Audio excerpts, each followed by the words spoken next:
तो हम दो अलग अलग चीजों के बारे में पढ़ेंगे, एक जलवायु और एक weather.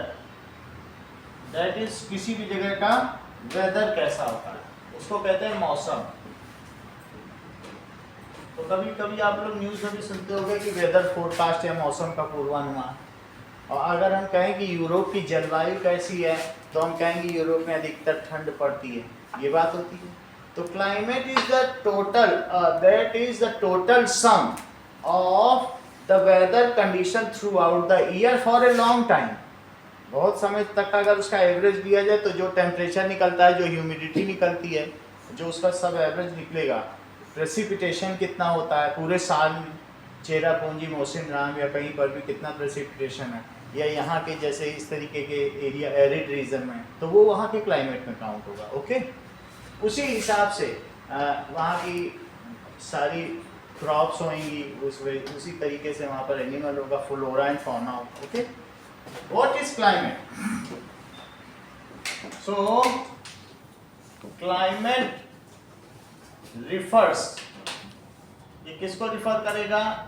To the sum total of weather condition, sum total of weather condition, daily की जो कंडीशन होगी उसका जो एवरेज बनेगा, ठीक है, and variations over a large area,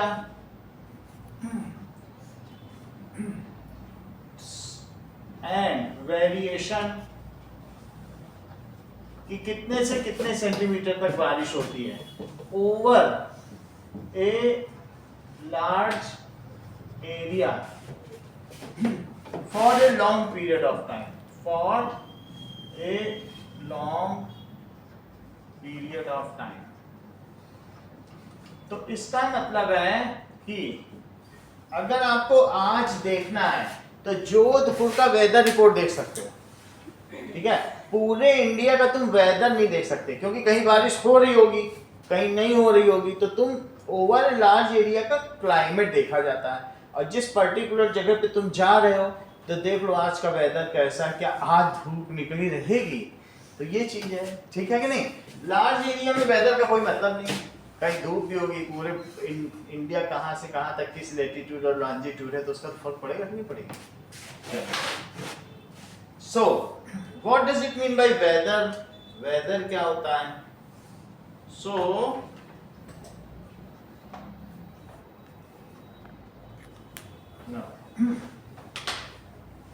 weather refers to the state of atmosphere over an area at any point of time.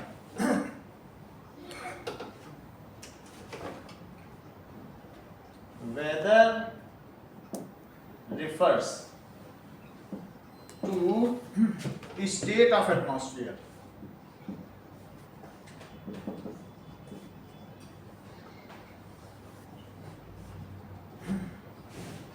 over an area at any point of time.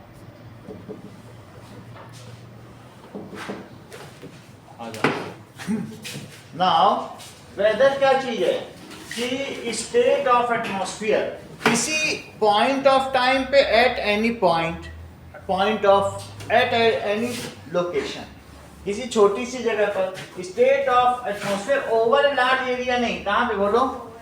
Over an area, ये छोटा ही area होगा। जैसे Jodhpur weather report तुम आराम से Google पे रोज check करते हो, पता चल जाता है कि नहीं। तो over an area any point of time तुमको 2 बजे की भी मिलेगी, 3 बजे की। क्लाइमेट तो किसी जगह का वो फिक्स रहता है, कहेंगे कि यूरोप का क्लाइमेट ठंडा है, फिर हम कहेंगे अफ्रीका का क्लाइमेट गर्म है, बस ऐसा कहा जाता है। ये नहीं कहा जाएगा कि 2 बजे क्लाइमेट कैसा था, 2 बजे वेदर हो सकता है। क्लाइमेट तो वो तो एवरेज होता है कि अभी तक कांगो का कैसा क्लाइमेट है, पूरे अफ्रीका का, समझ में आ गई, कंटिनेंट का है किसी फॉर ए पर्टिकुलर डे भी कह सकते हो, फॉर ए पर्टिकुलर आवर। कभी गूगल में चेक करना, 2 बजे का ये वेदर, 3 बजे का वेदर, एक एक घंटे का वेदर रिपोर्ट दिया रहता है। ये बारिश होगी, ये बारिश होगी, ऐसा होगा, प्रेसिपिटेशन, ह्यूमिडिटी, सनलाइट सब दिया रहता है। जब तुम डालोगे ना जोधपुर वेदर रिपोर्ट, एक एक घंटे का दे देगा, कोई तो आधे आधे घंटे का। उसी हिसाब से तो हम डेली क्लास रखते हैं, कैंसिल करते हैं। वो बता देगा 90% चांस ऑफ रेन, तो मुझे कैंसिल करना पड़ता है, हम जान जाते हो जाएगी। ये चीज होती है, समझ में आएगी नहीं? तो वो वेदर रिपोर्ट को पता चल जाए। Elements of weather and climates are same. जो तुमने वेदर निकाला कि जोधपुर का कैसा रहा, उसका एवरेज कर लो। इस दिन ऐसी बारिश, इस दिन ऐसी बारिश, तुमने मीन निकालना तो सीख लिया। सबका सम कर लो हर डे की टोटल बारिश का अपॉन 365, तो उस साल की आ जाएगी। फिर ऐसे पिछले 20 साल कर लो, उनका भी सम करो डिवाइडेड बाई 20, तो 20 साल का जाएगा, फिर क्लाइमेट बनेगा। एक साल का भी नहीं बनता है, पहले हर दिन की बारिश देखो, उसका सम करके 365 से डिवाइड करो, हर साल का एवरेज आ गया। उन सालों को भी सम करो, ऑल ईयर्स, हर साल में कितनी कितनी बारिश हुई, उन सब को सम करके फिर 20 से 50 से डिवाइड कर दो, क्लाइमेट हो जाए। ठीक है कि नहीं? ऐसा टेम्परेचर का भी ऐसा ही करना पड़ेगा। Elements of weather and climate are same. क्या क्या चीजें मिलकर क्लाइमेट बनाती है? तुम्हें क्लाइमेट में क्या क्या चाहिए? क्या टेम्परेचर चाहिए? क्या वहां होने वाली बारिश प्रेसिपिटेशन चाहिए? जैसे जोधपुर में 20 mm वर्षा होती है, जबकि मौसिनराम में 400 mm, जो कि पूरे विश्व में सबसे अधिक है, चेरापूंजी के पास है। जैंतिया और जो जारो खासी, उनके बीच 3 पहाड़ों से घिरी जगह, बादल गए तो वही अरेस्ट हो जाते हैं, फिर तो वहीं बरसते ही रहते हैं। चाय बना रहे हो, खिड़की से घुस के बरस देंगे, तुम्हें पानी भी नहीं डालने की जरूरत है। ऐसा वहाँ एयरफोर्स स्टेशन है, तो आप मौसिनराम में पता कर लेना किसी से, तो यही सब होता है। तो आप समझ गए कि इसमें क्या क्या चीजें चाहिए, कौन कौन से एलिमेंट्स हैं। द एलिमेंट्स ऑफ, क्योंकि उसी का तो एवरेज क्लाइमेट बनेगा। एलिमेंट्स, किसके एलिमेंट्स बताइए? Elements of weather and climate are same. ये सेम होते हैं। कौन कौन से हो सकते हैं? जैसे टेम्परेचर,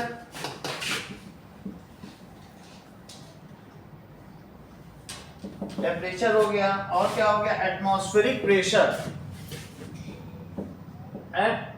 एटमॉस्फेरिक प्रेशर। तो अदिति, एटमॉस्फेरिक प्रेशर के लो होने से क्या होगा? कहीं लो हो गया तो कुछ होगा क्या? सर अगर एटमॉस्फेरिक प्रेशर लो रहेगा तो टेंपरेचर हाई रहेगी। तो लो होने से हम लोगों को तो कुछ फर्क तो नहीं पड़ेगा? सर फर्क पड़ता है। अगर टेंपरेचर लो रहेगा तो फिर यहाँ से प्रेशर विंड्स जो होंगी वो इवेपोरेट होंगी, फिर ऊपर जाएंगी। इसके बाद वो कूल डाउन होकर जो कोरियोलिस फोर्स है हमारे पास आएगा इंडिया में, तो फिर रेन होगी। सुनो इस बात को, मान लीजिए किसी भी एरिया में, ठीक है, धूप पड़ी, तो धूप पड़ने के बाद क्या होगा? धूप पड़ने के बाद वो हवा गर्म होगी, हवा ऊपर जाएगी, जो एयर गर्म होती है तो वो कहाँ जाती है? ऊपर चला जाएगी, एक्सपेंड होगी, हल्की हो जाएगी, इवेपोरेट नहीं होगी। हवा इवेपोरेट नहीं, हवा क्या होती है? एक्सपेंड होगी। कोई भी चीज गर्म करोगे तो बढ़ती है कि नहीं? बैलून का भी साइज, तो एयर ऊपर जाएगी तो यहाँ एयर कम हो जाएगी। फिर इस समय यहाँ कैसा प्रेशर जोन बनेगा बोलो? अगर लो प्रेशर जोन बन गया, नॉर्थ इंडिया में लो प्रेशर जोन बन गया, तो उस समय उसको भरने के लिए ठंडी जगहों से, हिमालय से नॉर्थ विंड्स चलती हैं, सही है? तो वो जो नॉर्थ विंड्स है वहां लू लाएंगी, आंधी लाएंगी। तो गर्मियों में लू क्यों चलती है? लो प्रेशर की वजह से। अगर उड़ीसा में लो प्रेशर हो गया तो चक्रवात आएंगे, धूल भरी, यहाँ वो बहुत पानी समुद्र से आएगा। समुद्र में क्या होगा? इधर से भी अगर आ गया बारिश का पानी या हवा, और उधर से भी हवा आ गई, तो वो घूमने लगेगी। उसको भरने के लिए दो तरफ से अगर आई है और एक सामने आ गई तो टकरा गई, लेकिन वो एक सामने तो नहीं आती है, वो इधर से भरने इधर। तो जब कोई भी चीज, किसी भी चीज पे तुम दो तरफ से फोर्स लगाओ, इस पे इधर से इधर, तो घूमने जाएगी, समझ आएगी? टॉर्क लगता है। तो हवा जब ऐसे ऐसे आएगी यहाँ पर इसे भरने के लिए, यहाँ की हल्की हवा उड़ गई, तो जब दो तरफ से आएगी तो ये इधर चलेगी, ये इधर, तो ऐसे क्या होगा? बवंडर बनता है और चीजें दैट इज उड़ने लगती हैं। समझ में आ गया कि नहीं? ये चीज होगा।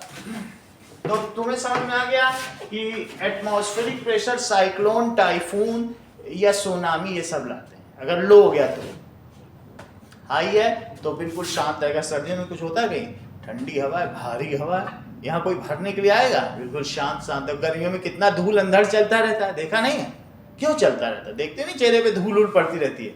क्यों पड़ती रहती है? क्योंकि जो हवा हल्की होकर ऊपर उठ जाती है, उसको भरने के लिए आसपास कहीं गुजरात से आ रही हवा, तो कहीं मुंबई से आ रही, तो कहीं से आ रही, तो चारों तरफ से आएंगी तो यही होगा। तो एलिमेंट्स ऑफ वेदर क्या क्या है बताओ, या क्लाइमेट के भी एलिमेंट दोनों की सेम ही है, वो उसका बस मीन है। तो क्या है, टेम्परेचर, दूसरा एटमॉस्फेरिक प्रेशर, तीसरा प्रेसिपिटेशन का मतलब है बारिश, एक होता है इवापोरेशन, कंडेंसेशन और precipitation. That is amount of precipitation. लिखो प्रेसिपिटेशन। और क्या होगा, ह्यूमिडिटी। तो जसमिता ये बताओ कि तुमको राजस्थान में कैसा लगता है, चेहरे पे ड्राई ड्राई लगता है कि बहुत पसीना आता है, वो सूख नहीं पाता, तो मतलब क्या लगता है, ये ड्राई एटमॉस्फेयर है कि ह्यूमिड है? हमें नहीं, आप बताओ। ये ड्राई है। यहाँ क्या है, ये जो जमीन है यहाँ बालू है, सिलिका है, क्या है बताओ, जैसलमेर की बालू जो नहीं होती है, वो यहाँ के सारे पानी को खींच लेती है, उसी सिलिका के पाउच बना बना के थर्मस में डाले जाते हैं। नए नए, कभी नया थर्मस खोला है, उसमें पाउच मिलता है, कैसा वो मिलता है जिससे कि अंदर की नमी उसमें बदबू ना पैदा कर दे। सर फोन आ रहा है। अच्छा ठीक है, देख लेते हैं। ये देखो ऐसा जैसलमेर की बात सब थर्मस में पड़ी रहती, देखा है साहब पहुंच, है ना, सिलिका SiO2, जैसे CO2 होता है, C के नीचे Si है, देखो कार्बन के नीचे 14 ग्रुप में Si है, तो सिलिकॉन डाइऑक्साइड, तो ये बालू है, तो इस वजह से यहाँ ड्राई एटमॉस्फेयर है सारा, इसीलिए तो यहाँ हवा में नमी नहीं है। तुम यहाँ भुजिया खुली भी रख दोगे तो शाम तक बिल्कुल कुरकुरी और क्रिस्पी रहेगी। इसीलिए तो यहाँ पर राजस्थान में बीकानेर है, वहाँ सबसे ज्यादा बालू ही बालू है। बीकानेर में क्या है बताओ, सर फोन आ रहा है। तो यहाँ पे बीकानेर है, बीकानेर में क्या है और भी ज्यादा बालू है, तो वहां वो लोग पापड़ भुजिया बना के ऐसा ही छोड़ देते हैं, हफ्ते में पैकिंग, और इतनी क्रिस्पी। बीकानेर की भुजिया, हल्दीराम दोनों भाई भाई हैं, एक ही बाप के लड़के, उनमें लड़ाई हो गई तो एक बीकाजी बन गया, एक हल्दीराम। बात समझ आई कि नहीं? और पूरी दुनिया में वहां की भुजिया पापड़ जितनी क्रिस्पी चीजें हैं सब वहीं पैक होती, क्यों? ह्यूमिडिटी नहीं है, ड्राईनेस है। ह्यूमिड होगा, नमी होगी, मद्रास में तो वहां पापड़ बनाते ही मुड़ जाता है, चिप्स, तो वहां पे नहीं है। और यहाँ तो क्या ये बेस्ट सूटेड है भुजिया पापड़ बनाने के लिए? तो यहाँ पैक होती बनती है, अब कमरे में भरी है, हफ्ते भर बाद भी क्रिस्पी है, बना के पैक कर। सर जब गर्मियों में बारिश होती है तो बोलते हैं कि ह्यूमिडिटी हवा में जो वाटर कंटेंट है बढ़ जाता है, तो अगर कभी भी बारिश होगी या बारिश का मौसम होगा तो थोड़ा चिपचिपा लगेगा कि नहीं, कपड़े देर से सूखेंगे, तो इसलिए लेस ह्यूमिडिटी तो अच्छा रहता है, तभी तो इवेपोरेशन ज़्यादा होता है, कपड़े जल्दी सूख जाते हैं कि नहीं। तो हमें किसी भी जगह का क्लाइमेट देखना है, जैसे मद्रास हो गया, चेन्नई हो गया और राजस्थान, तो क्या आप मुझे बताएंगी, नंबर पे आ रहा है। अच्छा तो क्या आप मुझे बताएंगे कि कौन ज़्यादा ह्यूमिड है? मानसी कि ह्यूमिडिटी साउथ में ह्यूमिडिटी ज़्यादा है जबकि राजस्थान में कम है। बारिश कब तो ह्यूमिडिटी कम, और सबसे ज़्यादा सिलिका का बता दिया SiO2 से एब्जॉर्ब कर देती है। आगे देखो और क्या क्या कंपोनेंट है, एंड प्रेसिपिटेशन हो गया, एंड विंड, हवा की भी बात है कि विंड कहाँ चलती है। जैसे आप चले जाओगे कोस्टल एरिया, तो क्या वहाँ विंड ज़्यादा है? विंड ज़्यादा है। कोस्टल एरिया में क्या है, बम्बई मुंबई जाते तो विंड बहुत है ना, विंड स्पीड, तो इसलिए विंड भी है। क्या आप मुझे बताएंगे कि what are the various components elements of weather? Temperature, atmospheric pressure, wind, humidity and precipitation. सही, दीज आर फॉर बोथ, क्योंकि जो वेदर का होगा वही तो एलिमेंट का भी बन जाएगा, अगर उसका मीन निकाल लिया जाए, उसी का तो मीन है। आगे देखिए, the climate of India is monsoon type. Climate of India is monsoon type. ये मॉनसून टाइप है, दैट इज, इसका मतलब क्या है? इट मीन्स मौसम, मौसम का क्या मतलब है? ये अरेबिक वर्ड है जिसे मॉनसून कहा जाता है। अरेबिक वर्ड मौसम से मॉनसून बना है, अंग्रेजों ने इसे मॉनसून कह दिया। Okay, now it means season, it means season. So we have different season. India में अलग अलग रीजन में, इंडिया में डिफरेंट सीजन्स होते हैं। That is the complete reversal। अब जरा देखो, मॉनसून refers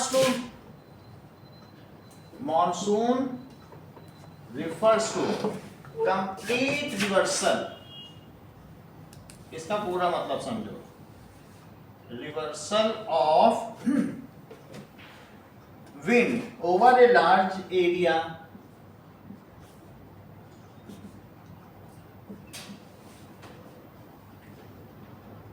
ठीक है, leading to change in seasons.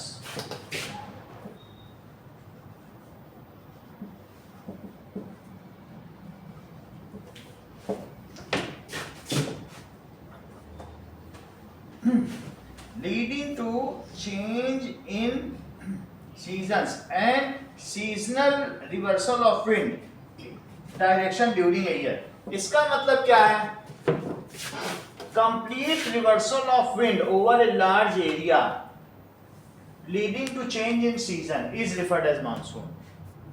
Due to reversal of wind, if season changes then it is monsoon। इसको समझें, इतना तो तुम्हें समझ में आया कि विंड पलट जाए और उससे सीजन चेंज हो जाए तो उसे मौसम कहा जाए, ठीक है कि नहीं? तो अब देखिए, अब ये इट इज कॉल्ड मॉनसून। कहा भी गया है मॉनसून का मतलब है मौसम। मौसम की तरह तुम भी बदल तो न जाओगे, यानी मौसम बदलने वाला होता है। मौसम हमेशा क्या चीज है कि बदलते रहते हैं, तो उसी लिए कहा ये तो पलट जाता है मौसम। मौसम तो ऐसी चीज है पलट जाता है। तो अब देखें क्यों पलटता है ना। अब देखिए कि यहां पर this is gulf and it is India, ऐसा। तो यहां पर एक जो जगह है दैट इज मेडागास्कर। तो यहां पर मेडागास्कर है और यहां पर क्या है? दैट इज छोटा नागपुर प्लेट्यू। ये मालवा प्लेट्यू और छोटा नागपुर प्लेट्यू यही सब तो है। तो दिस इज छोटा नागपुर प्लेट्यू। इस प्लेट्यू में, इस जगह पर क्या होगा? That it temperature rises up to 55 degree Celsius. कब होगा? ऐसा होगा मई में, मई या जून में हो जाएगा। तो जब ये टेम्परेचर राइज होगा तो एटमॉस्फेयर प्रेशर मानसी क्या होगा? यहाँ पर श्रेया कम हो जाएगा, क्योंकि अभी दिखाया था करके, तो लो हो जाएगा। यहाँ प्रेशर लो हुआ तो यहाँ से बादल चले, यहाँ से क्या चलेंगे? क्लाउड चलेंगे उसको भरने के लिए। अब भरने के लिए तुमको यहाँ पर मालूम है ये मालाबार हिल्स हैं। अब मालाबार हिल्स में यहाँ पर बीच में नीलगिरी की पहाड़ियां हैं। ये कौन सी पहाड़ियां हैं? तो नीलगिरी का दर्रा भी है। इस दर्रे का नाम बताओ। नीलगिरी पास। यहां पर ये सब तरफ से जो बादल चले यहां बारिश कर दी, सही है, लेकिन यहां से उधर चले गए। अच्छा, इसके अलावा यही बादल यहां पर आ गए। भाई थोड़े इधर टकराएंगे, जब टकराएंगे तो इधर से भी तो जा सकते हैं। और इस जगह का नाम क्या है? मेडागास्कर। अच्छा, ये चीज कहलाती है साउथ और ये क्या होता है? वेस्ट। अच्छा, ये चीज कहलाती, बताओ, ईस्ट। तो दिस इज ईस्ट और दिस इज, ये क्या हो गया? वेस्ट, सही है। अगर मैं कहूं ये ऐसे आए तो ये मानसून अगर ऐसे आएंगे तो इसे क्या कहेंगे? तो इसलिए इसे क्या कहेंगे कि इधर से आए तो इसे कहेंगे ईस्ट मानसून, साउथ से ही आ रहे हैं तो इसे कहेंगे चूंकि ये पूर्व से आ रहे हैं कहां से आ रहे हैं? तो उसको कहेंगे पूर्वाई। क्या कहेंगे? कहेंगे पवन पुरवैया चली, चली रे पुरवैया, है ना अमोल पालेकर का गाना। तो कहते हैं आई रे आई पुरवाई आई, मेरे साजन का संदेश लाई। पूर्व से आए तो क्या कहेंगे? बोलो, ये इधर से आई और ये यहां से आ जाए तो बोलो क्या कहोगे बेटी? ये गांव के इसीलिए इतना जानते हैं, गांव वाले में बता सकते हैं। कैसे इन्होंने कहा कि पछुआ, बहुत बड़ी बात है। तो कहते हैं पछुआ पौने आ, मेरे साजन का संदेश ला, बहुत बड़ी बात है। ये लोग गांव के हैं, इनकी जमीन से जुड़ी हुई चीजें। कैसे कह रहे हैं? बोलो, फिर से बोलो। इधर से आए तो उसको इंग्लिश में क्या कहोगी? आप बोलो। ये भी वही बोलना चाहते थे, जैसे हमने कहा। देखो कितनी बड़ी बात है कि यहां से आई तो साउथ वेस्ट, क्योंकि साउथ वेस्ट है, इसे क्या कहा आपने? बोलो। तो साउथ वेस्ट को अगर इंडिया में आना है तो नीलगिरी पास से गुजरना पड़ेगा। कहां से गुजरना पड़ेगा? और ये तुम्हें मालूम है मालाबार कोस्ट है, इनको क्या कहेंगे सबको? मालाबार कोस्ट है। तो मालाबार कोस्ट में ही सब हीरो हीरोइन का घर है। ये बारिश 7-7 दिन होती है बंबई में, आगे जा ही नहीं सकती है, सही है। तो अगर मान लीजिए पहाड़ है और यहाँ बादल आए, मालाबार कोस्ट है, तो यहाँ पर आके टक्कर करके बनेंगे। और ये एरिया यहाँ पर अगर बादल पास भी हो गए तो ये तब तक अपनी बारिश खो देंगे। तो इस जगह पे बादल गुजरेंगे भी तो यहाँ ब्लैक है तो ये व्हाइट हो जाएंगे, ये वाटर लेडर नहीं रहेंगे, क्योंकि अब इनमें सूर्य की रोशनी जा सकेगी। ये तो पूरा इस चीज को क्या कहेंगे? वृष्टि छाया क्षेत्र, रेन शेडो एरिया। इसको क्या कहेंगे? बोलो। That is rain shadow area, या फिर क्या कहेंगे? दैट इज लीवर्ड रीजन, या फिर क्या कहेंगे? वृष्टि छाया क्षेत्र। बोलो, बात समझ आ गई? सिर्फ बारिश की छाया ही वहां पहुंच पाई। तो इसके उधर पर जो बादल पहुंचे, ये पूना है, ये नागपुर है, क्या यहां बारिश होगी? बताओ दीदी। ये मालाबार के पीछे, इसीलिए तो हर साल 200 किसान फंदा लटका रहे हैं, हर साल। पानी नहीं बरस रहा, खेत रखे हुए। समझ में आ गई बात? तो ये रीजन कौन सा हो गया? पूना, नागपुर, दिस इज, समझ आ गई पूरी बात? अच्छा, ये बारिश आई, ये कौन सा तुमने बताया था? मैं फिर भूल गया जसमिता, इधर वाली क्या क्या बताया था? और ये वाली साउथ वेस्ट। तो साउथ वेस्ट से ही भारत में मुख्य मानसून होता है। मुख्य बारिश किसकी वजह से हुई? दैट इज पूर्वाई। और ये इसको क्या बोला तुमने जो इधर से गई? बोलो, पछुआ। पश्चिम से आई तो क्या कहा? पछुआ पौने। और यहां से आई तो पूर्वाई। पूर्वाई नाम तो सुना होगा, नहीं सुना है? पूर्वाई बहुत कहते नहीं, पूर्व से आई। और ये गांव वाले जानते हैं, बेटा ये पूर्वाई आ रही है, पछुआ ना समझ। कैसे जान जाते हैं? हवा के आने की दिशा से जान जाते हैं कि देखो ये पूर्व से आ रही। गांव वालों को पूर्व मालूम है, उत्तर मालूम है। हम लोग चलते हैं ना, हमको तुमसे पूछा जाए बोलो पूर्व क्या है? सूरज कहाँ से निकलता है, उनको मालूम है ये पूर्व है। वो चलते चलते उन्हें हमेशा याद आता है पूर्व है पश्चिम, और पूर्व से आ जाते पकड़ लेते पूर्वाई। समझ जाएंगे भाई? इधर से आई, अरे ये तो पछुआ आज कहाँ से आ गई, चलो पकौड़े बनाओ, पछुआ आइए। कहते हो कि नहीं तुम लोग घर में, गाँव में? समझ में आ गई बात? अब मुख्य बारिश जसमिता किसकी वजह से होती है? It is from south west और साउथ ईस्ट। बोलो, इट इज, ये यहां से आ गई ना, साउथ। अब इस चीज को देखें कि what is south west monsoon. South ये जो आई, तो लेट अस सी मैप में देखो, मैप चलो मैं दिखाता हूं कि ओके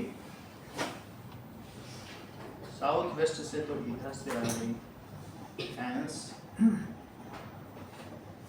ठीक है, क्लाइमेट।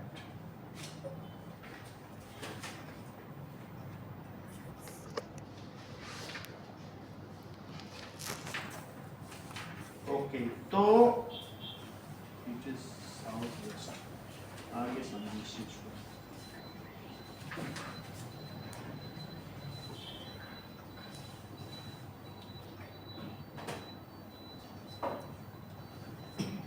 अगर साउथ वेस्ट से आएगी, ठीक है, तो में मई में सबसे ज्यादा टेम्परेचर छोटा नागपुर का हुआ, तो इसको भरने के लिए यहाँ से क्या हुआ, दैट इज यहाँ से भी चली, ठीक है। और कुछ कुछ ऐसे भी चलती हैं कि आसपास की हवाएं चलती है, उसको लू कहते हैं, ओके। तो ये जब आगे गई तो ये यहाँ बारिश करती जाएगी। इसके अलावा साउथ वेस्ट मानसून कुछ कुछ ऐसे भी चलती हैं, वो इधर ही चलती जाती हैं यहाँ, और ऐसे भी चलती जानी, समझ में आई बात। लेकिन जब ये ऐसे जाएंगी तो क्या होगा, ये देखो, ये इंडिया, और इसके बाद यहां पर ये आगे भी जाएंगी, तो यहां से जब अंदर जाएंगी तो कुछ तो सीधी निकल जाएंगी, जैसे यानी बीच बीच से जाएंगे, इसके आगे नहीं जा सकती, सब पहाड़ हैं, यहाँ भी नहीं जा सकती, समझ में आई बात। ये नीलगिरी पास है, समझ में आया। तो यहाँ से नहीं जाएंगे, फिर कहाँ से जाएंगे बताओ, यहाँ से जाएंगे, तो ये सब किसे कहेंगे, इरादे। और कुछ कुछ यहाँ भी जाएंगे। तो तुमसे अगर पूछा जाए कि ये मोहसिन राम है, ये क्या है, मोहसिन राम के 3 पहाड़ियां, दैट इज गारो, खासी और जैंतिया, 3 पहाड़ियां हैं। इनके बीच में जो एरिया है उसमें 400 mm तक बारिश होती है, सबसे ज्यादा बारिश, और ज्यादा भी होती है। अब कुछ मानसून जो राजस्थान में वो इधर आ गए, ये Aravalli, this is Aravalli, okay. तो अरावली है, और अरावली के इधर इधर हम लोग ये जानते हैं दैट इज पाली, ये कौन सा एरिया पड़ता है, और इधर क्या पड़ता है, जोधपुर।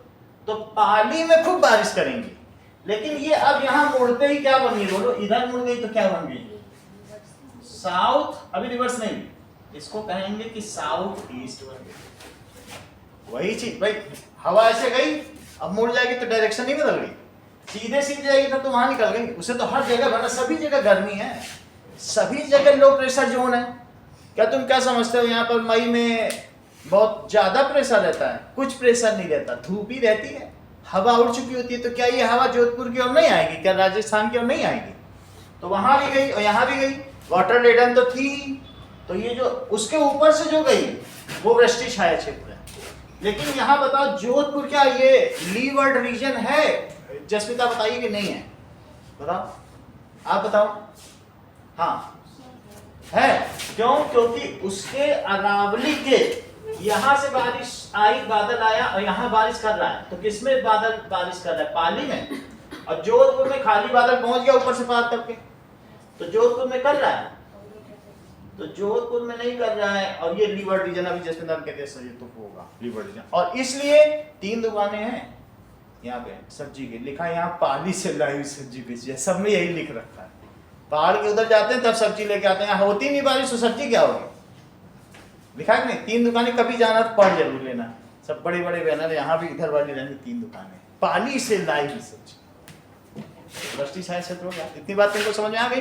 तो मॉनसून से अब यहाँ पर गया, जो मैंने बातें तुमको बताई, यहां से जब आता है, यहां पर तुम्हें क्या बताया, मई में कैसा प्रेशर हुआ, बोलो, मई में लो प्रेशर, और उसकी वजह से यहां से चलते चलते इतनी स्पीड नहीं है, 1 जून को भारत में मानसून प्रवेश करता है, 1.5 महीना 45 दिन ले लेता है भारत आने। अच्छा रुको रुको, लो प्रेशर हम आ रहे हैं, आने में वो अपनी गज चाल से आता है, 45 दिन लेता है, 1 जून को इंडिया में प्रवेश करता है। 1 जून को सबसे पहली मानसून की दस्तक कहाँ होती है, दैट इज मुंबई। भारत में पहली बारिश कहाँ होगी, मुंबई या केरला, ज्यादातर मुंबई में। तो अभी हमारे बुक में मैप है, वो दिखाएंगे तुमको, ठीक है। तो पहली बारिश हुई मुंबई में, फिर धीरे धीरे क्या होगा बताओ, इसको कहिए यहाँ पर आया 1 जून, फिर इधर आया 15 जून, समझ में आई बात कि नहीं। फिर ये देखो ऐसे बढ़ेगा मानसून, ये इंडिया है, कहाँ पे, दैट इज, इसको छोड़ो, यहाँ पे इंडिया में देखो, तो इट इज इंडिया ओनली, ठीक है। ये बनाया कि नहीं इंडिया। तो सबसे पहली बारिश क्या होगी बताओ, 1 जून, 1 जून ये लाइन यहाँ तक पहुंच जाएगा। आ नहीं रहा है, ये मैं रीजन बता रहा हूँ, इतने जगह तक 1 जून को बारिश कर देगा, फिर जब आगे बढ़ेगा तो फिर यहाँ बारिश करेगा, इतने तक 15 यहाँ रहने वाले 15 तारीख के लिए खुशियां मनाना शुरू करते हैं, बारिश हो जाएगी। फिर ये बारिश आगे बढ़ेगी तो इतने धीरे धीरे तब तक ये आगे बढ़ जाएगा। और फिर ये इस तरीके से मैप तुम्हारे में बना हुआ है। तो तब 30 जून ये कहाँ पहुंचेगा, और फिर बोलो 15 जुलाई, और तब तक ये यहाँ भी राजस्थान के आसपास पहुंच जाएगा। थोड़ा तो बरसाएगा, तो थोड़ा नहीं तो आप ये समझो थोड़ा आपके 10-10 दिन का है तो 19 जून, फिर यहाँ पर आएगा 27 जून, और यहाँ 5 जुलाई को राजस्थान पहली जोधपुर पहली बारिश रिसीव करता है। 1 जून से चला हम और इंतजार करेंगे, हम 35 दिन इंतजार करते हैं। इसके अलावा ये यहाँ तक पहुंच जाएगा। और ये क्या चीज है बताओ, हिमालय है, सही है। हिमालय यहाँ तक ही नहीं है, ये हिंदू कुश तक पड़ता है। कहां तक पड़ेगा, अफगानिस्तान, दैट इज हिंदू कुश। हिंदू कुश जहां पर आतंकवादी लश्कर तैयबा ये सब रहते हैं, वहीं तक पड़ेगा। और सबसे अंतिम इसके एक प्लेट्यू जिसको कहते हैं पामीर का पठार, उसकी अभी हम बात करेंगे, जो वेस्टर्न विंड्स या वेस्टर्न डिस्टर्बेंसेस है, पश्चिमी विक्षोभ, तब हम बताएं। लेकिन ये कहां तक फैला हुआ है, पामीर के पठार तक। तो ये कौन सी जगह बोलिए, पामीर प्लेट्यू। कौन सा प्लेट्यू, पामीर प्लेट्यू। अब समझो, तुम्हें ये तो पता चल गया यहाँ से आया और यहाँ तक आया, ये चलता गया। जब ये बारिश यहाँ आएगी, भारत को छोड़ देती है। कब छोड़ देती है, 30 जुलाई तक सब हो गया बारिश। 1 जून से चली, जून जुलाई 2 महीने तक। इसको कहते हैं incoming wind, incoming monsoon, advancing monsoon. वहां चला गया, चला जाने के बाद ऊंचे ऊंचे पहाड़ उससे टकराया, टकराने की वजह से अब लौटा, उसको कहेंगे रिवर्सल ऑफ मानसून। तब तक हमने बारिश रिसीव कर ली, तो वहां से जब आएगा तो हो सकता है बहुत थोड़ी बहुत ही बारिश करे। It is free of water, वो आएगा मानसून, लेकिन उसमें इतना पानी नहीं बचा। गलती से कहीं पर तुमने नीम वीम लगा रखे हैं और थोड़ा प्रेसिपिटेशन और है, उसको एनरिच करके वहां बरसा दे। जैसे इन्होंने पूरे 90% जोधपुर में नीम लगा रखे हैं नहीं, तो हो सकता है पेड़ बारिश लाते हैं, लगाओगे फायदा पाओगे। जंगलों में बारिश हो ही जाती है, इतना पानी जा रहा है, थोड़ा वो ला रहा है, थोड़ा ये लो, चलो बरसो, सही है। जब ये लौटे, मेरा कहने का मतलब है एडवांसिंग मानसून कब से कब तक थे, एडवांसिंग मानसून ये पहला वाला 1 जून से शुरू होती है और 30 जुलाई तक हुआ, पूरे भारत में हो गई। अच्छा, अब यहां से बारिश वापस आ रही है लौट के, उसको कहते हैं रिवर्सल। क्या कहेंगे, अच्छा आप रिवर्सल के बारे में कुछ बातें बताओ। सबको बताना है, सिर्फ जस्मिता नहीं बताएंगे, सब लोग बताएं। कल जस्मिता ने बहुत अच्छे आंसर दिए।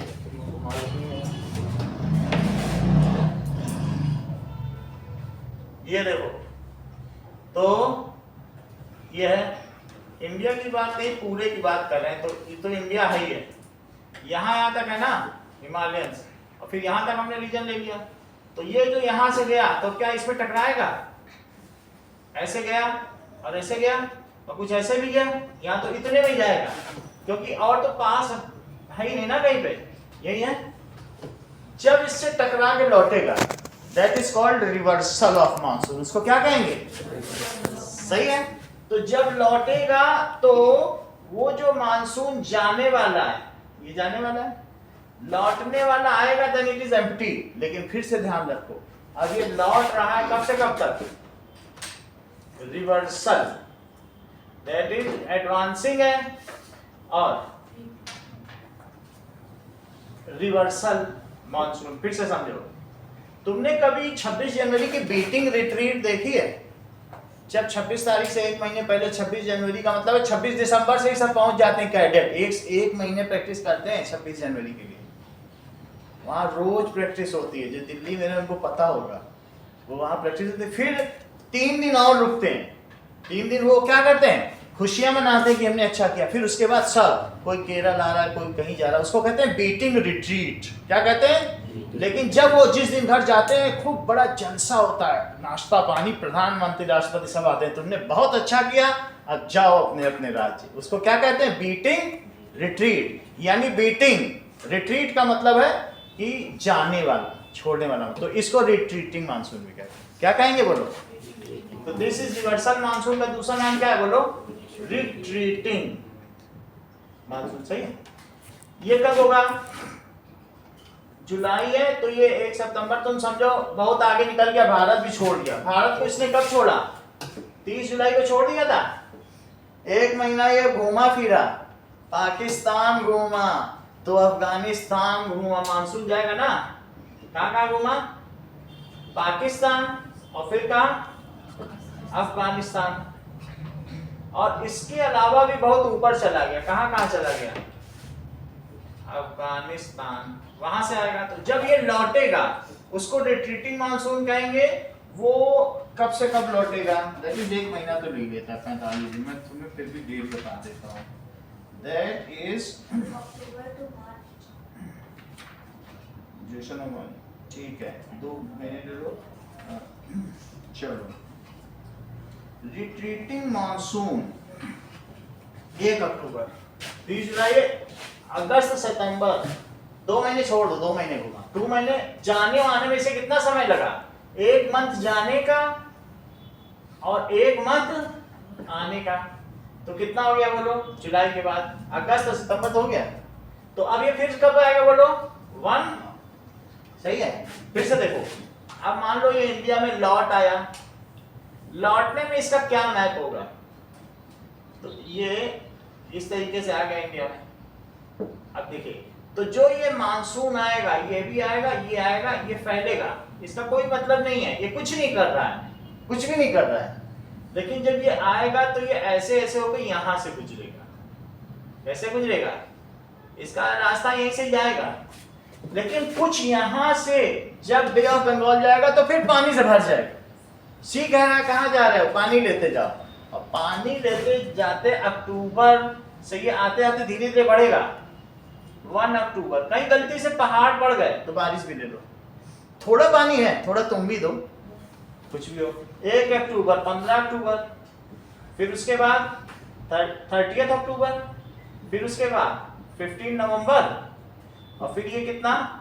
30 नवंबर या 1 दिसंबर। जब ये यहां से आ रहा है, वो बेल्ट बना दी। इतने रीजन में 1 अक्टूबर से 15 अक्टूबर ले पाते हो बारिश तो ले लो। यहां आएगा, ये चेन्नई पड़ा। तुमने कभी सुना है हर साल 1 दिसंबर को चेन्नई में 200 पेड़ उखड़े? हर साल यही सुनती हो। 2 दिसंबर 50 पेड़ और उखड़े, धूमधाम बारिश हुई। ये रिट्रीटिंग मानसून करता क्या है? अरब सागर से पानी भर भर के लाता है और चेन्नई में झमाझम बरसाता है। समझ में आई बात कि नहीं? और कहीं इसका नहीं है। रिट्रीटिंग मानसून तुम्हें सिर्फ इसलिए पढ़ाया जाता है कि इसकी साउथ में बारिश है। यहां से आया, अरब सागर से पानी भी आया, बरसा दिया। बरसाया ही नहीं था, तूफान लाता है। हम तो वहां रहे हैं, हमारी 2 साल की ट्रेनिंग होती है, तो हमने यही देखा। दिसंबर का मतलब है तोड़ फोड़, बारिश खूब तेज बारिश। समझ आ गई? ओके, इतनी बात तो तुमको समझ आ गई। पहले हम इतना लिखें, तब फिर हम वेस्टर्न डिस्टर्बेंसेस, मैंगो शावर, ये सब भी पढ़ें। सर, जब वो हिमालय से आती है तो फिर उसमें कुछ मतलब कोल्ड की वजह से मॉइस्चर हो जाता है, जिसकी वजह से नॉर्थ ईस्ट में बारिश आती है। कोल्ड की वजह से कभी मॉइस्चर नहीं होता। कोल्ड की वजह से मतलब जैसे यहाँ पर है ना, अगर वो कोल्ड वैसे रीजन में चला गया तो उसकी वजह से क्या होगा कि स्नोफॉल कर दिया, कुछ भी। कभी भी जहाँ ठंडे रीजन से वो गुजरेगा तो ठंडे रीजन से ह्यूमिडिटी नहीं मिलती। बारिश कैसे करते हैं नॉर्थ ईस्ट में? नॉर्थ ईस्ट में बस जाते जाते, और यहाँ तक भी तो हिमालय है, यहाँ तक गया तो यहाँ यही रीजन है। रिट्रीटिंग मानसून से भी यहाँ बारिश कर रहा है, सब लिखाना। जाता मानसून यहाँ कुछ बस, यहाँ से गया पानी लेके आया, यहाँ आया फिर सूखा, फिर यहाँ से गया, बोला बरसों में काले, यहाँ से गया सूख गया। उतना थोड़ा तो है, अभी तो वो तो अंदर ही गया, अभी बरसाया कहाँ? बरसाया थोड़ी देर आगे बिहार तक जाते जाते, उतना नहीं है। लेकिन कुछ मानसून यहाँ से जो जाने, क्या उनमें पानी नहीं है? ये वाला वो नॉर्थ ईस्ट के लिए यहाँ से भी लाया, यहाँ से भी ले बरसा दिया। नॉर्थ ईस्ट को रिट्रीटिंग मानसून से बारिश मिलती है। रिट्रीटिंग मानसून अभी हम देख रहे हैं, अगर ऐसा हुआ तो हम इशू क्लियर कर देंगे।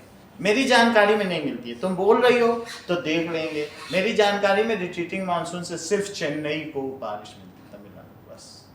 अब आपने कहा कि पढ़ देंगे किताब में, होगा तो वहीं हम इसको क्लियर कर देंगे, क्योंकि हमारी जानकारी में भाई यहाँ से पहाड़ लौटेगा तो कहाँ से पानी देगा, टकरा के बरसा दिया और लौट रहा है, अब कहाँ से उसको मिलेगा, लौटेगा जब यहाँ से आएगा।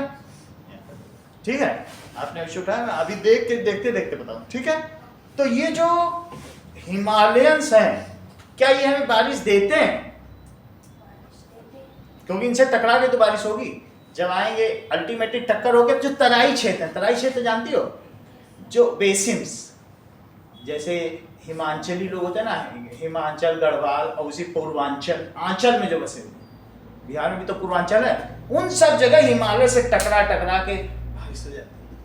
तराई क्षेत्र वो किसी चीज, बड़ी चीज से टकराएंगे, पहाड़ों से भी बारिश होती है, पहाड़ से टकराया बारिश कर दी। तो जो तराई क्षेत्र हैं, दीज आर द बेसिन्स, पहाड़ों के नीचे जो बसे हैं ना, वहां पर पहाड़ों की वजह से बारिश होगी, जहां जंगल है वहां, अदरवाइज वो पानी ला ही रहा है। It is completely having full water precipitation. Okay, लेकिन मैंने ये पूछा जो ये हिमालय है क्या ये भारत को बारिश देते हैं, तो बोलो हाँ, इनसे टकरा कर नहीं होती तो क्या ये वहां पर बारिश, तुम्हें बारिश थोड़ी ना दे रहे हैं, नहीं भी देंगे तो ऊपर बर्फ रख देंगे, कहेंगे वहां जमा करके जा रहा हूं, दिन भर पिघलते आएगा साल भर। दैट इज फुल ईयर वाली, क्या कहते हैं, पेरिनियल रिवर। कह रहे देखो तुमने नहीं बरसवाया, मैं जमा करके जा रहा हूं भारत में, जाओ पहाड़ों में पूरा इतना मोटा बिछा दिया, साल भर पानी लेते रहो, मजे करते रहो। देखे जाते हैं कि नहीं जाते? चीन को नहीं देते हैं, रशिया को नहीं देते, तुमको देके जाते हैं। तुम्हारे यहाँ से ब्रह्मपुत्र भी जाती है, सिंधु तुम्हारे यहाँ से चली जाती पाकिस्तान, गंगा यमुना तुम्हारी है, ना दो पानी सिंधु तो पाकिस्तान तरस जाए। ब्रह्मपुत्र शुरू तुम्हारे यहाँ से होती, फिर कहीं कहीं से होकर फिर तुम्हारे यहाँ आ जाती। बोल सही है कि नहीं? मेरा कहने का मतलब है ये हिमालय तुमको बारिश देते हैं और क्या करते हैं? क्या तुमको सर्दी से बचाते हैं? यस, क्योंकि जो इधर से आने वाली विंड है वो कोल्ड विंड्स है। रशिया में साइबेरिया है, अगर ये पहाड़ ना हो तो हम तो ठंड से मर जाएं। That is not even, Tibet में भी बहुत कोल्ड है। तिब्बत तो एक प्लेट्यू है, लेकिन उसके ऊपर हिमालय है। प्लेट्यू तो 2000 मीटर का है, हिमालय 8000। बचाता है कि नहीं बचाता? प्लेट्यू 3000 तक का भी हो सकता है, 3000 बचाता है, और हिमालय तो उसे बचाता है। कोल्ड विंड से भी बचा रहा है, सीमाओं की भी सुरक्षा कर रहा है, और तुमको बारिश भी दे रहा है। नेचुरल ये क्या दे रहा है आपको? बैरियर। सही है, इतना हम समझ लें तो फिर मैंगो शावर के बारे में भी जाने, फिर वेस्टर्न डिश थोड़ा थोड़ा समझ में आया कि नहीं आया? अब इसे लिखें तब तुम्हारे पास एक मैटर होगा। चलो, आज की रिकॉर्डिंग बहुत अच्छी हुई है। ये बैठे ना तो मेरी हिट हो जाए वीडियो, थोड़ा ऊंचे नीचे भी कर लिया करो अपने हिसाब से, और तुम लोग जाके भी देखो, समझ में आ जाएगा। इसके करने की स्टाइल से ही मुझे पता चल गया।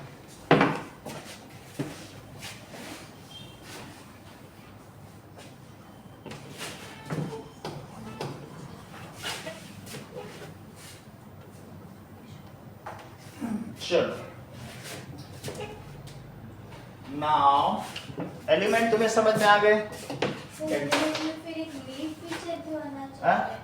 जैसे एलिमेंट्स है तो इसमें एक रिलीफ फीचर होना तो चाहिए, इसमें लिखा नहीं, मुझे लगता होना चाहिए। बुक में रिलीफ फीचर लिख लो, रिलीफ फीचर का भी बता देंगे आगे। रिलीफ पैटर्न के पहाड़ है कि क्या है ना? चलो, 6 होते हैं, इसमें 5 ही लिखे, पता नहीं क्यों 6 होते हैं। नाउ आगे देखिए कि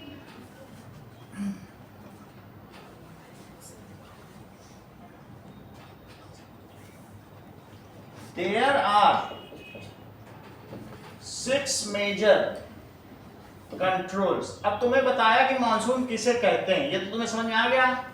there are 6 major controls of, ये 6 कंट्रोल है ऑफ क्लाइमेट या वेदर। कौन इसे कंट्रोल करेगा? क्लाइमेट ही समझो। 6 major control, latitude, altitude. Latitude का क्या मतलब है? एल्टीट्यूड का क्या मतलब है? इन सब का मतलब। और pressure and wind system,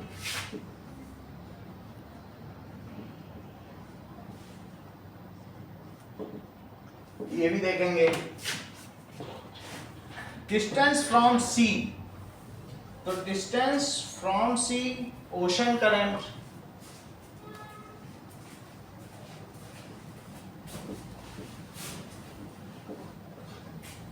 ocean current, और आखिरी चीज रिलीफ पैटर्न। तुम यहां लिखना, समझ में आई बात, वहां नहीं होगा रिलीफ पैटर्न।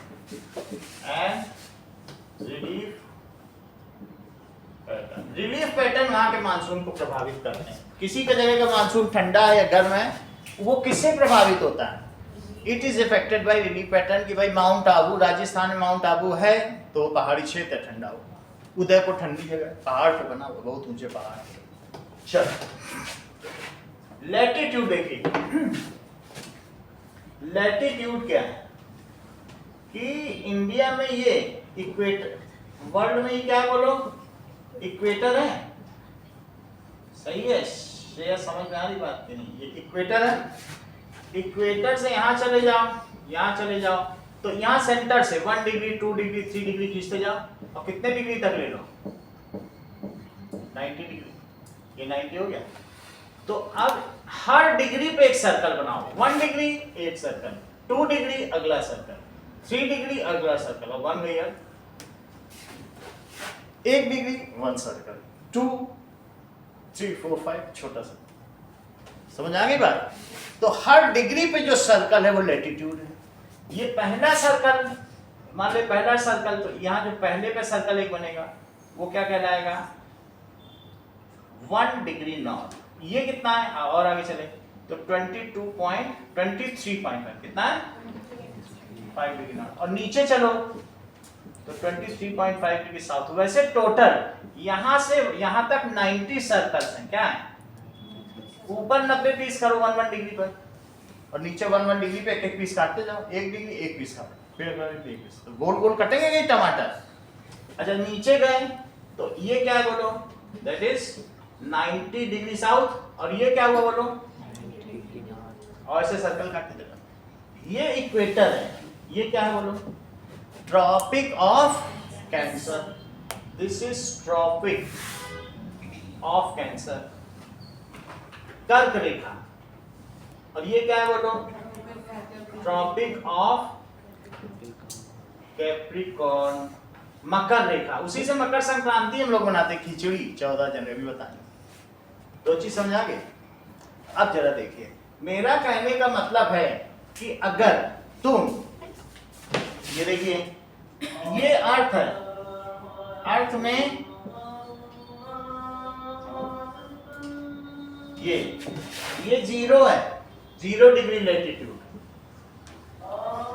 इसके इधर 23.5 डिग्री लैटिट्यूड साउथ, और इसके बाद 67 डिग्री लैटिट्यूड है ना, 66 पॉइंट है क्या, 66 ही है ना, 66 में जरा ज्यादा।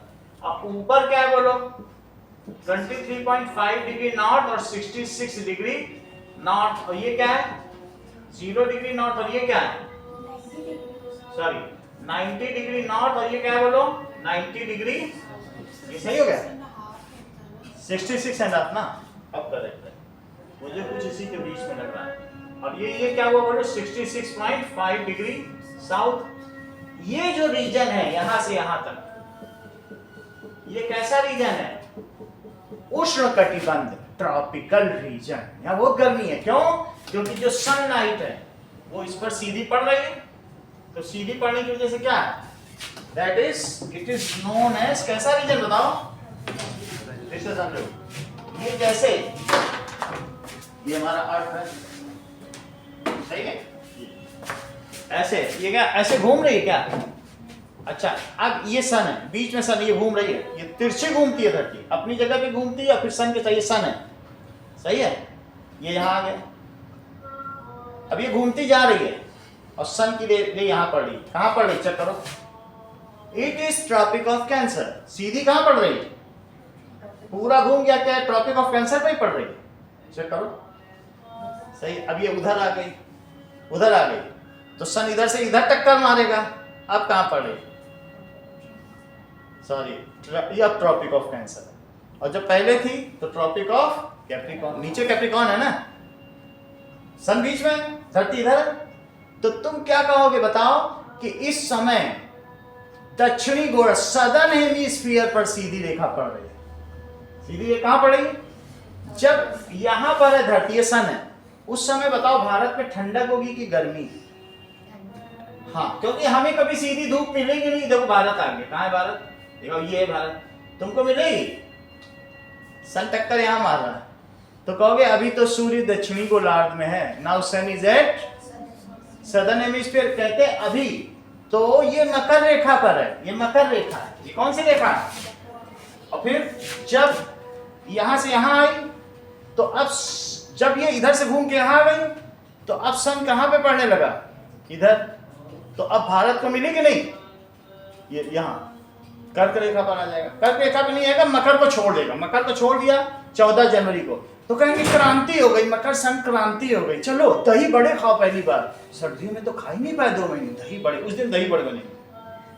कहेंगे अब तो 14 जनवरी है, ठंडी से निकलो, जाओ ठंडे पानी बनाओ, खुशियां मनाओ। बात समझ आई?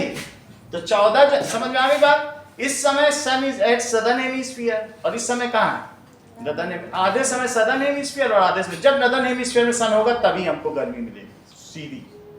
ओके, लैटिट्यूड समझ में आ गया? आगे की बात देखना, तुमको लैटिट्यूड समझ में आ गया? मेरे कहने का मतलब है बहुत आसान भाषा में समझो कि ये ऐसा ऐसा ऐसा 2 अर्थ बना लो, और ऐसा ऐसा ऐसा। ये अर्थ जो है अपने एक्सिस पर कितनी झुकी हुई है बताओ? अब सीधे से 23.5 to 22.5, 22.5 सही है। तो ऐसे तिरछी झुकी कि नहीं, गोल गोल चल रही है, ऐसे चल रही, इस पर चल रही। ये सन है, सन की अभी टक्कर कहां पर पड़ रही है, सदर्न हेमिस्फीयर। और अभी वही सन की यहां पे क्या पड़ रही बताओ, और ये धरती घूम गई। तो जब सदर्न हेमिस्फीयर में sun, we feel cold, cold in weather, winter. India में क्या है, दैट इज विंटर।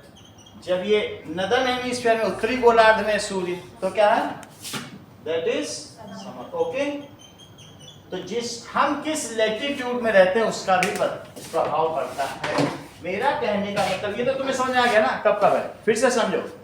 ये बताओ जस्मिता, इस बार तो फिर तुमसे पूछ लेते हैं, कोई और नहीं बताता था। यहां से ट्रॉपिक ऑफ कैंसर से ट्रॉपिक ऑफ कैप्रिकॉर्न के बीच का रीजन क्या है, कैसा वेदर होगा? ये कितना जानती हो, सोचे ट्रॉपिक बोल रहे हैं सर तो ट्रॉपिकल बोल दो। वैसे कॉमन सेंस से ही सब बताती हैं, पता नहीं कैसे कहती हैं। सर आप ट्रॉपिक बोल रहे हो, ट्रॉपिक का मतलब है उष्णता, तो ट्रॉपिकल ही होगा। ये उष्ण कटिबंध, इस कटिबंध को क्या कहते हैं, जो कटी कमर में बांधा जाए इसको कटिबंध कहते हैं। तो ये उष्ण का कटिबंधीय क्षेत्र, that is the tropical region. ये कैसा रीजन है, गर्म। यहाँ पर 50 डिग्री तक, 20 से 50 डिग्री टेम्परेचर रहेगा। तो ये कैसा रीजन बताया, ट्रॉपिक से ट्रॉपिक के बीच का कैसा रीजन बताया करो, ट्रॉपिकल रीजन। सही है। अच्छा, इंडिया की कंडीशन देखो, हम यहाँ, तुमको मालूम है ये जो ट्रॉपिक ऑफ कैंसर हमारे बीच से गुजरता है, राजस्थान से ऐसे जाता है कि नहीं, यहाँ गुजरात राजस्थान से जाता है। चलो, यानी इसके नीचे का चीज गर्म है, जाके देख लो कभी, चेन्नई केरला में सब गर्म है। इसके ऊपर ये कौन सा रीजन है, अब साधा, तो ये कैसा बोलो, सब ट्रॉपिकल रीजन। यहाँ पर थोड़ी, यहाँ बताया गया कि 20 डिग्री से 50 डिग्री सेल्सियस, और यहाँ पर -5 से लेकर 20 डिग्री तक। सही है, सब ट्रॉपिकल हो गया, थोड़ा ठंडा। फिर उसके बाद ये पोलर रीजन हो जाएगा। पोलर रीजन से पहले टेम्परेट रीजन है, उष्ण कटिबंधीय, शीतोष्ण कटिबंधीय, शीत कटिबंधीय। सबसे लास्ट में कैसा रीजन हो जाएगा, शीत कटिबंधीय, दैट इज सब ट्रॉपिकल। अब उसकी हम लोग देख लेंगे, that is polar region. Polar region का मतलब क्या, कोल्ड। साइबेरिया का टेम्परेचर मालूम है, यही साइबेरिया है, रशिया के ऊपर, यहाँ सब क्या है बोलो, ये साइबेरिया, -70 डिग्री सेल्सियस है। वीडियो देखा है? 3 तुम तो जमा ही ले रही, लेकिन फिर भी बताओ 3 कौन कौन से रीजन बताए, कुछ तो समझ में तब भी आता होगा।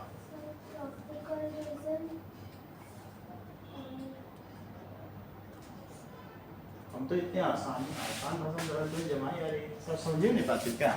नॉर्मल चीज पे नहीं समझ। चलो कोई बात नहीं। चलो ये यहाँ से यहाँ कौन सा रीजन है? ये कौन सा है? सब ट्रॉपिकल रीजन कितने डिग्री से कितने डिग्री तक? कितने डिग्री लेटीट्यूड से कितने डिग्री लेटीट्यूड? 66.5 डिग्री नॉर्थ से सर 20 डिग्री। तब भी काफी सही है। देखें इनसे पूछें, ये ज्यादा तेज है। हाँ बोलो। नहीं तेज? हाँ बोलो। सब ट्रॉपिकल। हाँ 23.5 डिग्री नॉर्थ टू 60। सही बता दिए। बोले यहाँ से यहाँ ले लो, देख के बोलोगे ये लोग बहुत ईमानदार है, देखती नहीं है। अच्छा देखो यहाँ से यहाँ तक ये कैसा? सब ट्रॉपिकल। तो दिस इज सब ट्रॉपिकल। तो यहाँ भी सब ट्रॉपिकल है। पोलर रीजन जैसे तक कहाँ से कहाँ तक? अब तो देख के बता दो। अच्छा बोलो। ये सब पोलर हो जाएगा, ठीक है? पोलर है। वैसे भी यहाँ पे कोई रहता तो है नहीं। 66 के बाद पूरा विश्व में कुछ नहीं रहता है, सब अलास्का है, अंटार्कटिका, आर्कटिक, ये सब सही है। टेम्परेट रीजन बस इसी से, ये जो सब ट्रॉपिकल है इसके आगे शीत कटिबंधी, इसी को टेम्परेट ही मान। रशिया टेम्परेट 3 ही कटिबंध है, शीत कटिबंध, शीतोष्ण कटिबंध और उष्ण कटिबंध। उष्ण का मतलब गर्मी होती है। तो तुमको लेटीट्यूड से पता चल गया, higher the latitude more is less is the temperature. Okay, higher the latitude. ये सब, ये तो लॉन्जिट्यूड होते हैं, इनसे कोई लेना देना नहीं, क्योंकि धरती घूम गई आधे एक ही घंटे में घूम जाएगी, सब जगह एक ही है। जो यहाँ है वो यहाँ है, वो यहाँ है वो यहाँ। घूमने से कुछ थोड़ी ना होता।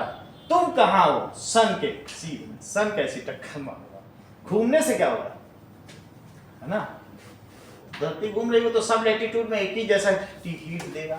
सो it is the latitude which decides the temperature and not the longitude. So क्या कहा जा सकता है कि हायर द लेटीट्यूड क्या होगा? मोर इज लेस इज टेम्परेचर ना। लेटीट्यूड तो समझ में आ गया। ओके, दूसरा एल्टीट्यूड। मोर द एल्टीट्यूड, जितना तुम, लैंड बहुत गर्म हो जाता है, more the altitude less is the temperature. पहाड़ी क्षेत्रों में कैसा होता है बताओ? लेस टेम्परेचर, क्योंकि उतने ऊपर हवा ही डेंस नहीं है। हवा ऊपर जाके एक्सपेंड होती है और एक्सपेंड होने की वजह से वो ठंडी हो जाती है। तो मालूम है, रिफिल में कभी फूका है? फूक के मुंह से ही फूक लो, ऐसे देख लो, बिल्कुल एसी की हवा नहीं, फूक के देख लो, हवा एक्सपेंड होगी, देख लो करके, बिल्कुल एसी जैसे हवा एक्सपेंड होने से ठंडी हो जाती है। When air moves upward it expends, और एक्सपेंड होगी तो ठंडी हो जाएगी, है ना? अब खोल के देख लो हाथ, गर्म, यहीं पे ठंडी गर्मी दोनों देख लो, करके करो। नहीं एक्सपेंड हुई तो गर्म, तुरंत ठंडी, देखो हुआ, समझ आ गई? एक्सपेंड कर लो तो ऊपर जाके एक्सपेंड हुई। More is the altitude, lower is the. Mount Abu Udaipur सीधे यही है। चूरू देख लो, बर्फ पड़ती है राजस्थान में, कौन कह सकता है बर्फ भी पड़ती। तो more is altitude, less is temperature. अगली बात देखो, pressure and wind system. If there is low pressure it brings monsoon. ये क्या लेके आगे बोलो? Brings water laden clouds. Low pressure होने से कुछ नहीं तो समुद्र से उड़ीसा में आ जाती है, चक्रवात आ जाता है, सुना नहीं? उड़ीसा में साइक्लोन आ गया, क्यों? क्योंकि लो प्रेशर की वजह से। तो if pressure is low it brings rain, rain ही आ जाएगी। ओके, अब देखो विंड सिस्टम वही कि विंड जैसे सिस्टम मैंने तो बता दिया कैसे हवा चली, कैसे आई। Distance from sea, if you are at coastal region you will have moderate temperature. समुद्र का जो पानी है वो 20 डिग्री है, बहुत ज्यादा भी गर्मी पड़े 50 डिग्री हो तब भी तुम नदी में बिना सोचे कूद जाना, वहां 22 डिग्री होगा। ये ना सोचना पानी गर्म होगा, आसपास झील हो ना, कूद जाना। अगर धरती पे 50 है, तुम्हारे गांव की जो तालाब है ना वो 20 पे होगा। मेरा कहने का मतलब है पानी जल्दी गर्म नहीं होता, 1 घंटे चढ़ाओगे भगोना तब पानी उबलता है, समझ आया? क्योंकि उसकी हीट कैपेसिटी बहुत लार्ज है, सही है? तो इसलिए क्या कहा जाएगा, इफ यू आर एट सी, तो सी तो एक जैसा है और सी से चलने वाली हवा भी 20 डिग्री की रहेगी। तो इस वजह से क्या होगा कि near coastal region temperature is moderate, however away from coastal region it may be extreme. दूर चलते चले जाओगे जैसे नॉर्थ में, निगेटिव में ठिठुरन है और गर्मी में गर्मी ज्यादा है, क्योंकि आसपास सी नहीं है, कोई रिवर नहीं है, तो उसे समझ में आ गई? तो क्या लिखा जाएगा, सर ये सी ब्रीज और लैंड ब्रीज क्या होता है? ये बता देते हैं, इसी में बताते हैं। Near coastal region temperature is moderate. Check करो, ये दिन का समय है और ये पानी है। अच्छा बताओ, ये डे है, डे में सन दिखाएंगे और रात में क्या दिखाएंगे, मून। ये वाटर है, ये देखो अब मून आ गया। जब सन आएगा तो ये डे का टाइम है और ये नाइट है। मून तुम्हें लग रहा होगा ऐसे बना रहे हैं, कोई पूर्णिमा थोड़ी है कि तुम लोग हाथ जोड़ लोगे, दैट इज दिस वे। पूर्णिमा की रात में धरती करे आराधना, सफलता तुम्हारे कदम चूमे, यही मेरी शुभकामना। अब तुम्हें समझ में आई बात? सन में देखो, दैट इज सन से जब यहाँ लाइट पड़ेगी तो जो जमीन है वो बहुत जल्दी गर्म हो जाती है। बालू पे चल के देखो तो वो क्या होता है, बहुत गर्म हो जाती है। तो सैंड जल्दी गर्म होती है कि नहीं, लैंड। तो दिन में यहाँ टेम्परेचर हाई है और अभी तुमको वाटर की प्रॉपर्टी बताई, बहुत भी हीट लेके थोड़ा ही गर्म होता है। तो इसलिए वाटर का टेम्परेचर कैसा है बोलो, तो यहाँ की हवा एक्सपेंड होके ऊपर उठेगी, गर्म होगा तो क्या उस हवा के जमीन के संपर्क में आने से क्या हवा भी गर्म ना हो जाएगी, और अगर हवा एक्सपेंड होगी तो ऊपर जाएगी, क्योंकि लेस डेंसिटी की चीज फैल गई हवा। हल्की चीज तो हमेशा ऊपर उठेगी, अगर एक्सपेंड हुई तो हल्की हो गई, ऊपर हो गई। अगर यहाँ की हवा कैसी है, शामी भारी की हल्की, 20 डिग्री टेम्परेचर है, बताओ भारी ठंडक है ना। तो पानी के ऊपर ठंडा है और इसके ऊपर गर्मी है, तो हवा ऊपर उठ गई। तो यहाँ की भारी हवा ये कैसी है बोलिए, कूल एंड डेंसर एयर। कैसी है ये, इसको फिल करने के यहाँ चली दिन में। तो क्या तुम जब बंबई में जाते हो ऐसा लगता है कि समुद्र से फरफर फरफर हवा चल रही है, क्योंकि तुमने अपनी हवा तो उड़ा दी ऊपर, तो यहाँ उड़ गई क्योंकि यहाँ गर्मी इतनी सारी है, जमीन गर्म है, हवा उड़ती जा रही, तो इसको भरेगा कौन, पास की समुद्र की ठंडी डेंसर हवाएं। तुम्हारे यहाँ की लेस डेंसिटी जो यहाँ वैक्यूम क्रिएट है उसे कौन भरेगा, तो इसे सी ब्रीज कहो। समुद्र में तुम दिन में खड़े रहोगे उसके आसपास तो तुम्हें समुद्र की ठंडी हवाएं चलेंगी, तुम्हारे कैप वैप सब उड़ जाएंगे पीछे, समझ आया? तो ये सी ब्रीज है। रात को देखो, रात में इसका टेम्परेचर कितना हो गया, 20 रहा। पानी का क्या बदलेगा, पानी तो इतना बड़ा, अटलांटिक से लेके पैसिफिक तक सब एक ही है, कि पानी का कुछ बदलता है क्या, उसके अंदर करंट चलती। ये क्या हुआ, अरे ये तो 10 डिग्री सेल्सियस हो गया। जमीन जितनी जल्दी गर्म होती है उतनी जल्दी ठंडी भी हो जाती है, जमीन का यही है। पानी को गर्म करना भी आसान नहीं है और ठंडा करना भी। गर्म पानी बहुत देर तक गर्म रहता है, सही है?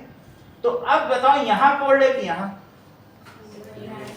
तो यहाँ पर कोल्ड एंड डेंसर विंड है, एंड डेंसर विंड, और यहाँ पर क्या है, हॉट है, उससे तो हॉट है, दैट इज हॉट एंड ये लेस डेंसर या rarer wind, less denser wind. और इस वजह से क्या होगा, ये ऊपर उठेगी, 20 डिग्री हो, थोड़ा तो उठेगी, और फिर यहां से हवा, इस जो ठंडी हवा है वो यहां चलेगी। तुम यहां बैठे रहोगे और तुम यहां पर बैठे हुए सोचोगे अरे कुछ तो हवा ही नहीं आ रही, कुछ मजा ही नहीं आ रहा, तो तुम्हारे ऐसे पसीना गिरेगा। लेकिन असली मजा तो मल्लाह लेगा, जो इसमें वो माझी रे का गाना जाता वो गाता, उसको हवा मिलेगी। क्यों? क्योंकि तुम उस समय कहां पर हो, गर्म जगह, वाटर गर्म है दिन में, रात में गर्म है तो हवा उड़ गई, और जमीन ठंडी है रात को। ठंडी जगह से हमेशा हवा चलती है, ठंडी जगह से गर्म की ओर चलेगी ना हवा, तो रात को जमीन ठंडी तो यहाँ से इधर हवा चली। So this is known as land breeze. कहाँ से हवा चल रही, क्या लैंड से, और किसके लिए चल रही है, मल्लाह के लिए, ठीक है, जो रोवर है, तो इसलिए इसे क्या कहेंगे, लैंड से चली, और वहां से किससे चली बोलो, सी से, तो उसे क्या कहेंगे, सी ब्रीज, ठीक है, सी ब्रीज, और इसे क्या कहेंगे, लैंड ब्रीज। इतनी बात तुमको समझ आ गई, तो मैंने क्या क्लियर कर दिया, ये अगली बात, देयर इज, यूरोप के लोग क्यों जीवित हैं, ओशनिक करंट के संदर्भ बताइए, ज्यादा नहीं, करेक्ट, जसमिता से पूछ लेंगे, सारी बातें क्लियर कर देंगे।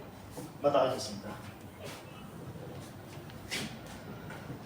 तुम्हारे पास तो ट्रिक है ना, नहीं, ये देखो, ओशन में जो करंट्स हैं वो कई तरीके की करंट्स हैं ओशन में, ठीक है, तुम्हें मालूम है कन्वेक्शन क्या होता है,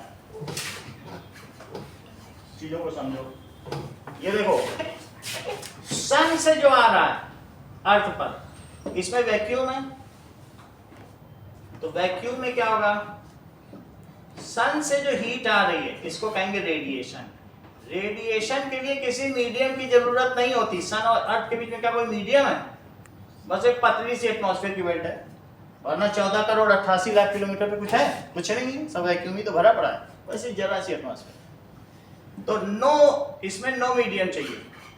जो एनर्जी नो मीडियम में चल रही है उसको क्या कहते हैं, अच्छा ये देखो, जो एनर्जी यहां पर गर्म किया आयरन रॉड, और तुम्हारे हाथ में क्या हुआ बोलो, ये हीट चलती चलती हाथ तक पहुंच गई, पार्टिकल के ऑसिलेशन से, पार्टिकल मूव नहीं कर रहा है, मीडियम मूव नहीं कर रहा, सिर्फ इलेक्ट्रॉन टक्कर मार मार के उसको मार मार के उसको एनर्जी दी है, वो इलेक्ट्रॉन तुम्हारे हाथ में आ जल गया, उसको कहते हैं कंडक्शन। क्या कहेंगे,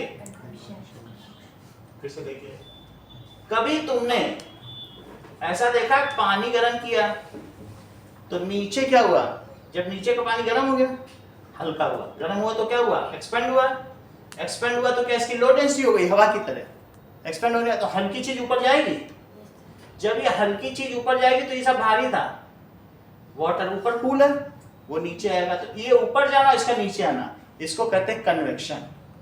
if the body gets hot then in liquid it is due to convection. Convection की वजह से क्या होता है कि कोई भी चीज, हवा भी कन्वेक्शन की तरह तो हो रही है, ये भी तो फ्लूइड ही है, गर्म हवा ऊपर उठी, ऊपर की ठंडी हवा नीचे आई, समझ में आ गई बात की नहीं, सिर्फ यही नहीं, इधर से आई, सी से आई, तो कहीं कहीं से आई, ये क्या है, अगर मीडियम के मूवमेंट से टेम्परेचर का एक्सचेंज हो तो कन्वेक्शन का है, कंडेंसेशन तो पानी का होता है, पानी ऊपर गया कंडेंस हो गया, कंडेंसेशन पानी का हो रहा है, मैं कह रहा हूं कि हवा गर्म और ठंडी मिलके एक जैसी टेम्परेचर होना, it is the movement of heat, बताना किसकी मूवमेंट ऑफ हीट, यहां से यहां आई, अगर कोई मीडियम नहीं तो रेडिएशन, इलेक्ट्रॉनों की टक्कर की वजह से अगर यहां से यहां पहुंची तो कंडक्शन, और मूवमेंट ऑफ हीट ऊपर जा रही है नीचे, तो तुम्हारा पानी पूरा गर्म हो गया, तो कौन सी चीज बताई बोलो, कन्वेक्शन। विकिरण संचालन संवहन, और इसको क्या कहेंगे, संवहन। संवहन का मतलब यहां से वहां, मीडियम ही ले जाके हीट देते, गर्म पानी आ गया, लो मैं तुम्हारी जगह आ गया, तो पानी आ गया, हवा आ गई, ऊपर पहुंच गई, चलो नीचे जाओ, आ गए, तो अब सारा खेल मैं इसके करने जा रहा हूं, कन्वर्शन, समझ आई, यही चीज पानी में होती है, जिसको मैं कह रहा हूं, और जिसको अभी अभी जसमिता ने गल्फ स्ट्रीम बोला, तुरंत बोल दिया कि सर यूरोप के लोग तो गर्म जलधारा गल्फ स्ट्रीम की वजह से जीवित हैं। क्यों ये ऐसा कहने, अब इनकी बातों को बहुत कह कि अर्थ में, ये देखो, अगर देखा जाए तो ये देखिए, ये जापान हो गया, यहां पर क्या है, नीचे से अर्थ में एक बहुत गर्म जलधारा चलती है, इतनी गर्म जलधारा है कि उसमें तुम चावल रख दो तो उबल जाए, खा लो, ठीक है, ये यहां पर कहीं पर इक्वाडोर है, तो यहाँ पर देखो ये अमेरिका हो गया, तो यहाँ से एक इक्वाडोर से गर्म जलधारा नीचे नीचे चलती है, यूरोप के आसपास पहुंच जाती है, और वहां ऊपर आ जाती है। अंदर में क्या होता है, इसको कहते हैं कि ओशनिक करंट। इसको आपको समझाएंगे एक क्लास में अलग से। लेकिन ओशन में भी क्या होती है, कुछ ठंडी जलधारा होती है और कुछ गर्म जलधारा। ये क्यूबा है, तो क्यूबा के पास में भी एक ऐसी गर्म जलधारा बहती है। समझ में आ गई बात कि नहीं? तो इसकी वजह से इसका मैंने क्या नाम बताया, बोलो, gulf stream. So gulf stream keeps the Europe survive. It is the key figure of the Europe survival, because इससे जो संपर्क में वहां की ठंडी हवाएं होती हैं वो गर्म हो जाती हैं, तो वहां के लोग क्या करते हैं, धूप सेकने का भी मजा लेते हैं, और साथ में उनका समुद्र गर्म है। क्यों गर्म है, उसे कौन गर्म रख रहा है, गल्फ स्ट्रीम। नहीं तो उसके आसपास है तो ठंडा ही समुद्र हो जाए। रहते तो वो उसी बेल्ट पे हैं। कौन सी बेल्ट है उनका, दैट इज सब ट्रॉपिकल है, ठंडी से मर जाए। कौन उन्हें ठीक रख रहा है, तो तुम्हें समझ आया, ओशनिक करंट। इसे क्या कहते हैं, इट इज ओशन। ओशन में बहुत सारी ट्रेड विंड है, उनका पूरे साल और दसियों साल से वो वैसे ही चल रही है। अभी थोड़ी देर पहले इन्होंने कोरियोलिस फोर्स बोला था ना, तो कुछ कोरियोलिस फोर्स का जैसा ही प्रभाव पानी के अंदर भी है। उनके बारे में फिर से समझेंगे, एक क्लास और भी मौका मिलेगा तो पूरा कराएंगे, ठीक है कि नहीं? तो ये क्या कहेंगे, बोलो, ओशनिक करंट। और रिलीफ पैटर्न, कहीं पहाड़ है तो कहीं क्या है, उसकी वजह से भी इनका प्रभाव पड़ता है ना। कहीं रिलीफ है, कहीं लीवर्ड रीजन है, कहीं रेन वाला रीजन है, ठीक है, तो उसका भी प्रभाव पड़ता है। अब तो टाइम हो गया, इतना ही रखूंगा। थोड़ा समझ आया ना, एक दिन तुमको मैं